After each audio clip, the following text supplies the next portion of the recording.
ओम श्री गणेशाय नमः। आप सभी पर भगवान श्री गणेश की कृपा सदा बनी रहे। आज फाल्गुन मास की संकष्टी चतुर्थी का व्रत है। चतुर्थी तिथि के दिन भगवान श्री गणेश जी के साथ चौथ माता की पूजा भी की जाती है। ऐसा करने से चौथ माता बच्चों की रक्षा करती है। बच्चों से जुड़ी कोई समस्याएं हो और बच्चों के सुखद भविष्य की कामना आप रखते हो तो आज के दिन सच्ची मन से संकष्टी चतुर्थी व्रत की कथा और चौथ माता की व्रत कथा भी जरूर पढ़नी या सुननी चाहिए। आज 16 फरवरी दिन रविवार को चंद्रोदय का समय रहेगा, रात 9:54। अब सुनिए फाल्गुन मास की संकष्टी चतुर्थी की व्रत कथा। प्रेम से बोलिए भगवान श्री गणेश जी की जय। एक बार पार्वती जी ने पूछा, हे गजानन, फाल्गुन मास के कृष्ण चतुर्थी को गणेश जी की पूजा कैसे करनी चाहिए? इस महीने में किस नाम से पूजन होता है और आहार में क्या ग्रहण करना चाहिए? तब गणेश जी ने कहा, हे माता, फाल्गुन चतुर्थी को हेरंब नाम से गणेश जी की पूजा करनी चाहिए। पूजा का विधान पूर्वोक्त रूप से है। इस दिन खीर में कनेर का फूल मिलाकर गुड़ बांस की लकड़ी से हवन करना चाहिए। विद्वानों का मत है कि आहार में घी और चीनी लें। इससे संबंधित एक पूर्व इतिहास सुनाता हूँ। युधिष्ठिर के प्रश्न के उत्तर में जैसा श्री कृष्ण जी ने कहा था उसे मैं सुनाता हूँ। श्री कृष्ण जी ने कहा, प्राचीन काल में युवनाश्व नामक एक राजा थे। वे धर्मात्मा, उदार, दाता, देवताओं एवं ब्राह्मणों के पूजक थे। उस राजा के राज्य में विष्णु शर्मा नामक एक तपस्वी ब्राह्मण रहते थे। वे वेद वेता एवं धर्म शास्त्रज्ञ थे। उनके 7 पुत्र हुए जो सभी धन धान्य से समृद्ध थे, परंतु पारस्परिक कलह के कारण सब अलग होकर रहने लगे। विष्णु शर्मा प्रत्येक पुत्रों के घर में क्रमशः एक एक दिन भोजन करते थे। बहुत दिन बीतने के बाद वे बूढ़े होकर कमजोर हो गए। वृद्ध होने के कारण उनकी सभी बहुएं अनादर करने लगी। वे तिरस्कृत होकर रोते रहते थे। एक समय की बात है कि विष्णु शर्मा गणेश चतुर्थी व्रत रखकर अपनी बड़ी पुत्र वधू के घर गए। उस ब्राह्मण ने कहा कि हे बहुरानी, आज मैं गणेश जी का व्रत रखा हूँ, तुम पूजन सामग्री जुटा दो। गणेश जी प्रसन्न होकर प्रचुर धन देंगे। अपने ससुर की बात सुनकर बहू कर्कश स्वर में बोली, हे पिताजी, मुझे घर के कामों से ही फुर्सत नहीं है, फिर इन झमेलों में पड़ने का कहाँ समय है। हे ससुर जी, आप हमेशा ही कोई ना कोई नाटक रचते हैं। आज गणेश जी का बहाना लेकर आ पहुँचे। मैं गणेश जी को नहीं जानती और ना ही गणेश व्रत को जानती हूँ। आप यहाँ से जाइए। इस प्रकार बहू की झिड़की सुनकर वे 6 बहुओं के घर बारी बारी से गए, परंतु सभी बहुओं ने उनका अपमान किया। सभी जगह से अपमानित होकर वह ब्राह्मण बहुत ही दुखी हो गए। इसके बाद वे सबसे छोटी बहू के घर जाकर बैठ गए। छोटी बहू बहुत ही धनहीना थी। वह संकोच में पड़कर कहने लगी। ब्राह्मण ने कहा कि अरे बहुरानी, अब मैं कहाँ जाऊं? 6 बहुओं ने फटकार दिया, तुम्हारे यहाँ तो व्रत सामग्री एकत्रित करने का कोई साधन नहीं दिख रहा। मैं स्वयं बहुत वृद्ध हूँ। हे कल्याणी बहू, मैं बार बार सोचता हूँ कि इस व्रत से सिद्धि मिलेगी और सभी कष्टों का अंत होगा। तब अपने ससुर की बात सुनकर छोटी बहू ने कहा, हे पिताजी, आप इतने दुखी क्यों हो रहे हैं? आप अपनी इच्छा के अनुसार व्रत कीजिए। मैं भी आपके साथ संकट नाशन व्रत को करूंगी। इससे हमारे दुखों का निवारण होगा। इतना कहकर छोटी बहू घर से बाहर जाकर भिक्षा मांग लाई। अपनी और ससुर के लिए अलग अलग लड्डू बनाया। चंदन, फूल, अक्षत, फल, धूप, दीप, नैवेद्य और तांबूल उसने अलग अलग करके ससुर के साथ पूजन किया। पूजन करने के बाद उसने ससुर को सम्मान पूर्वक भोजन कराया। भोजन के अभाव में स्वयं कुछ भी न खाकर निराहार रही। हे देवी, अर्धरात्रि के बाद उसके ससुर विष्णु शर्मा को उल्टी और दस्त हो गए। छोटी बहू ने मल मूत्र से खराब हुए कपड़ों को साफ करके ससुर के शरीर को धोया और पोंछा। इसी तरह पूरी रात बिना कुछ खाए पिए वह जागती रही। सुबह होने पर छोटी बहू ने देखा कि उसके घर में हीरे, मोती और मणियों का ढेर पड़ा है, जिससे घर प्रकाशित हो रहा था। अब उसके ससुर के दस्त भी बंद हो गए। आश्चर्य में पड़कर बहू अपने ससुर से बोली, यह क्या बात है? यह संपत्ति किसकी है?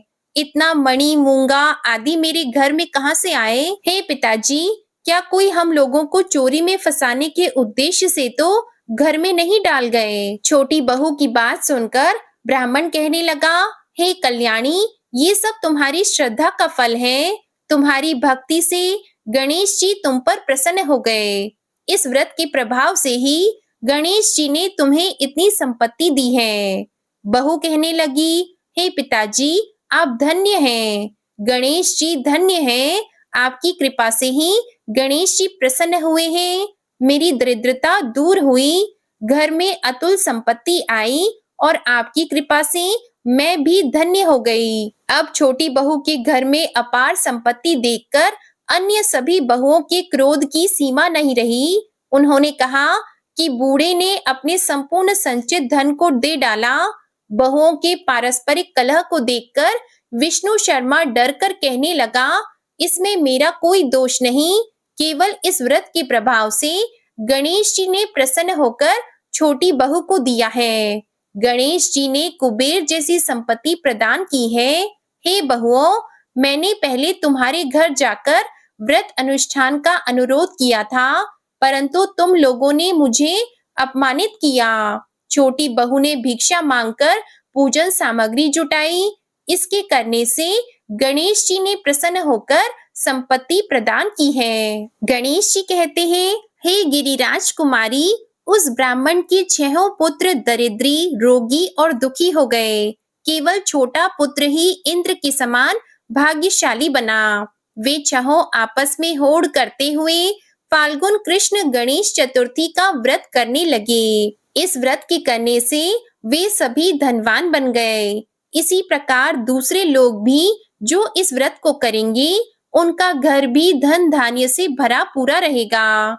श्री कृष्ण जी कहते हैं, हे पुरुषोत्तम युधिष्ठिर, गणेश चतुर्थी व्रत के प्रभाव से राज्य की कामना करने वाले को राज्य की प्राप्ति होगी। इसलिए हे राजन, आप भी इस व्रत को शीघ्र कीजिए।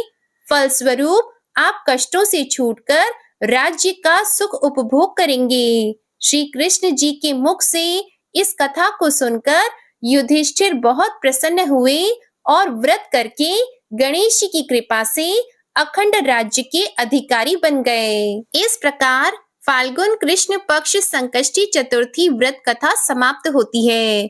प्रेम से बोलिए गणेश भगवान की जय। अब सुनिए चौथ माता की कथा। पौराणिक कथा के अनुसार एक गांव में एक सेठ सेठानी थे। उनके एक बेटा और एक बहू थे। बहू सबको भोजन करा के फिर स्वयं भोजन करती थी। एक पड़ोसन ऐसी भी थी जो रोज पूछती थी कि बहू आज क्या बनाया है, क्या खाया है? तो बहू कहती ठंडो बासी। एक दिन उसके पति ने ऐसा सुनकर विचार किया कि आज तो पकवान बनाए जाएं, फिर देखें कि मेरी पत्नी क्या कहती है। उसने तरह तरह के पकवान बनवाए और घर के सभी लोगों ने एक साथ बैठकर भोजन किया। आज भी पड़ोसन ने पूछा तो बहू ने कहा कि ठंडो बासी। सेठ के लड़के ने सोचा, हो न हो कोई बात अवश्य है जिससे कि मेरी पत्नी ऐसा कहती है। उसने पत्नी से पूछा, तुम रोज ठंडो बासी खाया ऐसा क्यों कहती हो, जबकि हम सब ने एक साथ बैठकर कई तरह के पकवान खाए। उसकी पत्नी बोली, हम जो खा रहे हैं वह बाप बूढ़ों की कमाई है। जिस दिन आप कमा कर लाओगे उस दिन मैं समझूंगी कि ताजा भोजन कर रहे हैं। अब एक दिन लड़के ने माँ से कहा, मैं एक बड़े शहर में कमाई करने जा रहा हूँ। माँ बोली, बेटा अपने पास इतना धन है कि खाया नहीं खत्म होगा। माँ के मना करने पर भी बेटे ने स्वयं कमाने का दृढ़ निश्चय कर लिया और जाते समय पत्नी से कहा, मैं जब तक कमाकर बहुत सा धन लेकर न आऊं, तुम चूल्हे की आग मत बुझने देना। एक दिन चूल्हे की आग बुझ गई तो वह मन ही मन घबराने लगी, कहीं मेरे पति पर संकट तो नहीं आन पड़ा। जल्दी से पड़ोस में से आग लाकर चूल्हे में रख दूं, ऐसा विचार करके पत्नी पड़ोस में गई। वहां पड़ोसन चौथ माता का व्रत और पूजन कर रही थी। पड़ोसन ने कहा, थोड़ी देर में आकर ले जाना। तो बहू ने पड़ोसन से पूछा, आप यह व्रत क्यों करती हैं? इससे क्या मिलता है? पड़ोसन ने कहा, चौथ माता के इस व्रत को करने से अन्न और लक्ष्मी मिलती है और अपनी मनोकामनाएं पूर्ण होती हैं। अब बहू भी चौथ माता का व्रत करने लगी। दीवार पर उसने चौथ माता का चित्र बनाया। उस दिन घी और गुड़ का चूरमा बनाकर रात्रि को चंद्रमा को अर्घ देकर उसने भोजन किया। ऐसा करते करते बहुत दिन हो गए। चौथ माता ने उस बहू के पति को सपना दिया कि साहूकार का बेटा, तू जागे कि सोवे, तेरी पत्नी तुझे बहुत याद कर रही है, घर जाकर उसकी चिंता मिटा दे। तू दुकान खोलकर कंकु केशर का पगलिया बना के बैठ जाना, आज तेरा हिसाब किताब चुकता हो जाएगा। अब तो चौथ माता ने जैसा कहा था वैसा ही हुआ। उसने घर जाने की तैयारी की और गाड़ी भर के धन दौलत लेकर चल दिया। रास्ते में एक बड़ा सा काला नाग फन फैलाए बैठा था और कहने लगा, आज तो मैं तुझे डसूंगा, छोड़ूंगा नहीं, आज तेरी आयु पूरी हो गई है। सेठ के लड़के ने कहा, आज चौथ माता ने मुझे सपना दिया तो मैं पत्नी से मिलने घर जा रहा हूँ। वहाँ मेरी पत्नी बहुत चिंता कर रही है, मैं उससे मिलकर जरूर आऊंगा, तब तुम मुझे डस लेना।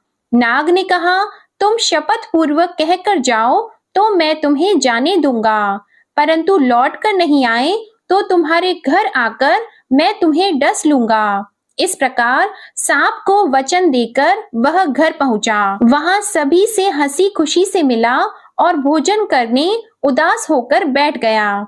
उसकी पत्नी ने उदास होने का कारण पूछा तो पति ने काले नाग वाली बात बताते हुए कहा कि यदि मैं उसके पास नहीं जाऊंगा तो वह घर आकर ही मुझे डस लेगा। पत्नी बहुत चतुर थी। उसने कहा कि आप घबराओ नहीं, लेट जाओ, मैं एक उपाय करती हूँ। पत्नी ने कमरे की 7 पेड़ी धोई। पहली पेड़ी पर रेत, दूसरी पर इत्र, तीसरी पर गुलाल फूल, चौथी पर कंकु केशर, 5वीं पर लड्डू पेड़ा, 6ठी पर गादी गलीचा और 7वीं पेड़ी पर दूध का कटोरा भरकर रख दिए। इस प्रकार वह 7 ही पेड़ी सजाकर बैठ गई। आधी रात होते ही नाग आकर पेड़ी चढ़ने लगा। पहली पेड़ी पर रेत में लौट गया और कहने लगा कि सेठ की बहू ने आराम तो बहुत दिया, पर वचनों से बंध कर आया हूँ, सो डसूंगा अवश्य ही। इसी प्रकार 7 पेड़ियों पर नाग आराम करता हुआ और कहता हुआ कि डसूंगा जरूर, कमरे में जाने ही वाला था कि चौथ माता ने विचार किया कि मैं इसे नहीं बचाऊंगी तो संसार में धर्म कर्म और व्रत पूजन को कौन मानेगा। अब तो गणेश जी, चंद्रमा जी और चौथ माता ने उसे बचाने का विचार किया। चंद्रमा जी ने उजाला किया, चौथ माता ढाल बनी और गणेश जी ने तलवार लेकर नाग को मार दिया और ढाल से ढक दिया। अब बहू भी थकी हारी सो गई। दिन निकला तो लोग बेटे से मिलने आए, परंतु बेटा बहू तो उठे ही नहीं थे। बहुत देर हो गई तो माँ उन्हें उठाने गई। माँ ने 7 पेड़ियों पर जो कुछ देखा तो वो बहुत ही घबराई और बेटा बहू को आवाज लगाई। बेटा बहू उठे तो देखा कि एक ढाल तलवार वहां पड़ी है। अब ढाल उठाई तो वही काला नाग मरा हुआ पड़ा है। बेटा बहू ने सोचा कि आज तो धर्म कर्म ही आड़े आए हैं, जो भगवान गणेश जी और चौथ माता ने अपनी रक्षा की। हे चौथ माता, आपने जैसी सेठ के बेटे बहू की रक्षा की, वैसी ही सबकी रक्षा करना। बोलो चौथ माता की जय। गणेश चतुर्थी की अनेक पौराणिक कथाएं प्रचलित हैं, जिसमें से एक कथा के अनुसार एक बार भगवान शिव और माता पार्वती नर्मदा नदी के तट पर बैठे हुए थे। तभी माता पार्वती ने भोलेनाथ से समय बिताने के लिए चौपड़ खेलने को कहा। देवी पार्वती के आग्रह करने पर भगवान शिव चौपड़ खेलने के लिए तैयार हो गए, परंतु इस खेल में हार और जीत का फैसला कौन करेगा, यह प्रश्न माता पार्वती के सामने उठा। ऐसे में भगवान शिव ने कुछ तिनके एकत्रित कर उसका पुतला बनाकर उसकी प्राण प्रतिष्ठा की और पुतले से कहा कि हम चौपड़ खेलना चाहते हैं, लेकिन हमारी हार जीत का फैसला करने वाला यहाँ कोई भी नहीं है, इसलिए तुम्हें बताना होगा कि हम में से कौन जीता और कौन हारा। यह कहने के बाद खेल शुरू हो गया और संयोगवश तीनों बार माता पार्वती जी जीत गईं। खेल खत्म होने पर भगवान शिव ने उस बालक से हार और जीत का फैसला करने के लिए कहा, तो बालक ने पक्षपात करते हुए भगवान शिव को विजयी बता दिया, जिसे सुनकर माता पार्वती जी अत्यंत क्रोधित हो गईं और क्रोध में आकर उन्होंने उस बालक को लंगड़ा होने और कीचड़ में पड़ा रहने का श्राप दे दिया। माता पार्वती का क्रोध देखकर वह पुतला भयभीत हो गया और उसने अपने कृत्य के लिए माता पार्वती से क्षमा मांगी। वह कहने लगा कि माँ, मुझसे अज्ञानता के कारण ऐसा हो गया, मैंने जानबूझकर ऐसा नहीं किया है, मुझे क्षमा कर दीजिए। बालक की क्षमा मांगने पर माता पार्वती बहुत भावुक हो गईं और उन्हें इस बालक पर दया आ गई। उन्होंने इस श्राप से मुक्ति पाने का उपाय उसे बताया और कहा कि यहाँ गणेश पूजन के लिए नाग कन्याएं आएंगी, उनके कहे अनुसार तुम भी गणेश पूजन करना, ऐसा करने से तुम मुझे प्राप्त कर लोगे। यह कहकर माता पार्वती भगवान शिव के साथ कैलाश पर्वत पर चली गईं। ठीक 1 वर्ष के बाद उस स्थान पर नाग कन्याएं आईं। नाग कन्याओं से बालक ने विघ्नहर्ता भगवान गणेश के व्रत और पूजन की विधि पूछी। पूजा विधि जानने के बाद उस बालक ने लगातार 21 दिनों तक गणेश जी का व्रत और पूजन किया। उसकी भक्ति भाव से प्रसन्न होकर भगवान गणेश जी ने उस बालक को साक्षात दर्शन दिया और मनोवांछित फल मांगने को कहा। इसके बाद वह बालक कहने लगा, हे विनायक जी, मुझे इतनी शक्ति दे दीजिए कि मैं अपने पैरों से चलकर अपने माता पिता के पास कैलाश पर्वत पर पहुंच सकूं। विनायक जी ने तथास्तु कहकर उस बालक की अपंगता दूर कर दी। फिर कैलाश पर्वत पर पहुंचने के बाद बालक ने अपनी कथा भगवान शिव को सुनाई। उधर चौपड़ वाले दिन से ही माँ पार्वती भोलेनाथ से नाराज हो गई थी। ऐसे में भगवान शिव ने भी बालक के बताए अनुसार 21 दिनों तक गणेश जी का व्रत और पूजन किया।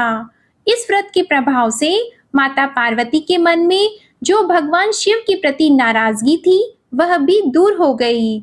इसके बाद यह व्रत भगवान शिव ने माता पार्वती को बताया, जिसे सुनकर माता पार्वती जी के मन में भी अपने पुत्र कार्तिकेय से मिलने की इच्छा हुई। पुत्र कार्तिकेय से मिलने के लिए माता पार्वती जी ने विघ्नहर्ता भगवान गणेश जी का व्रत और पूजन किया और व्रत के 21वें दिन वे स्वयं ही माता पार्वती से मिलने आ गए। उस दिन से विघ्नहर्ता भगवान गणेश जी का ये व्रत अत्यंत फलदायी माना जाता है। इस दिन व्रत रखने और विधि विधान से गणपति जी की पूजा अर्चना करने से भक्तों पर गणेश जी की विशेष कृपा बनी रहती है। अब आप सुनिए दूसरी पौराणिक कथा। कथा के अनुसार एक बार सभी देवी देवता संकट में घिर गए थे और उसके निवारण के लिए वे भगवान शिव के पास कैलाश पर्वत पर जा पहुंचे।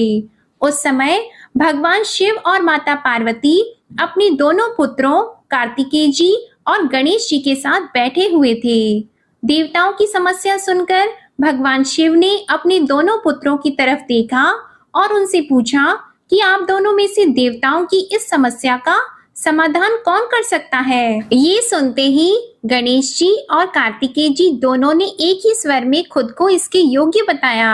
यह सुनने के बाद भगवान शिव बहुत प्रसन्न हुए लेकिन वे असमंजस में भी पड़ गए कि आखिरकार दोनों में किससे इस कार्य को सौंपा जाए। ऐसे में भगवान शिव ने कहा कि आप दोनों में से जो सबसे पहले पूरी पृथ्वी की परिक्रमा करके आएगा, वही देवताओं की मदद करने के लिए पहले जाएगा।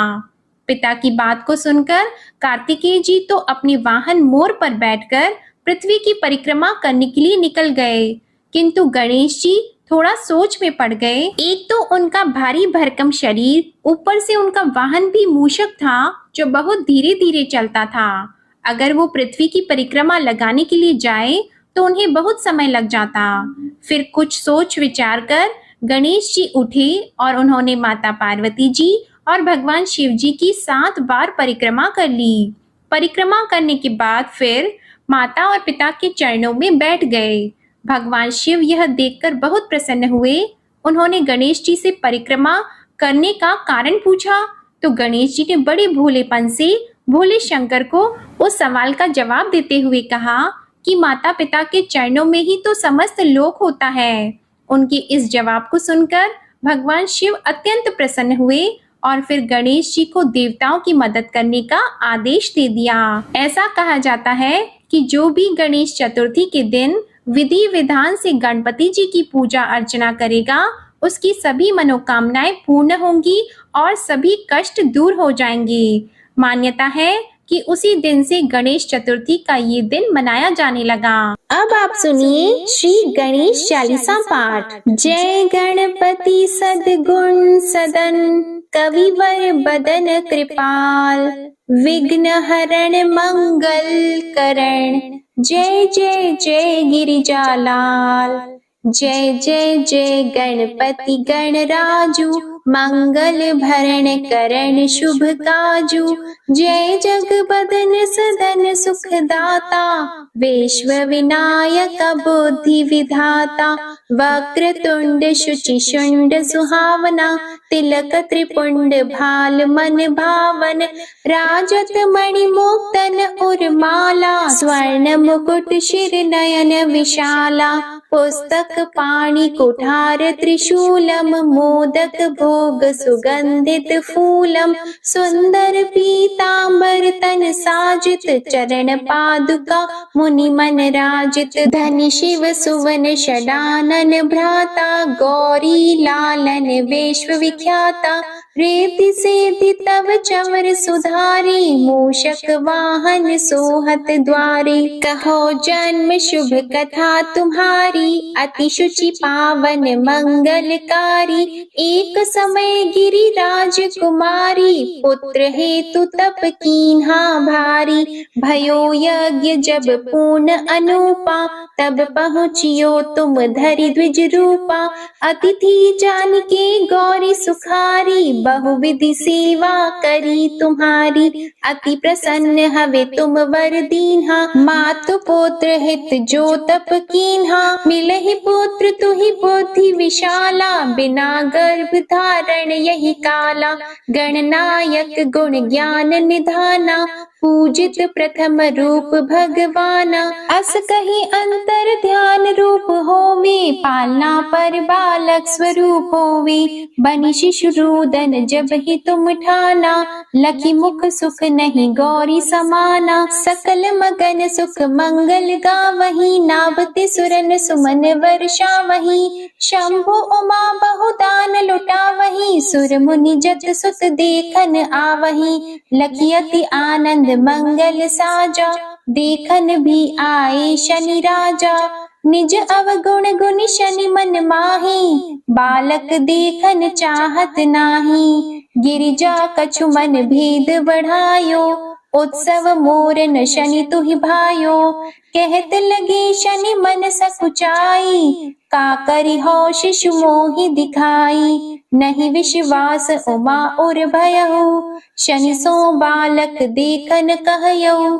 पद तहि शनि दृग कोण प्रकाशा, बालक सिर उड़ गयो आकाशा। गिरिजा गिरि विकल हवि धरणी, सो दुख दशा गयो नहीं वरणी। हाहाकार मच्यो कैलाशा, शनि कीन्हो लखी सुत को नाशा।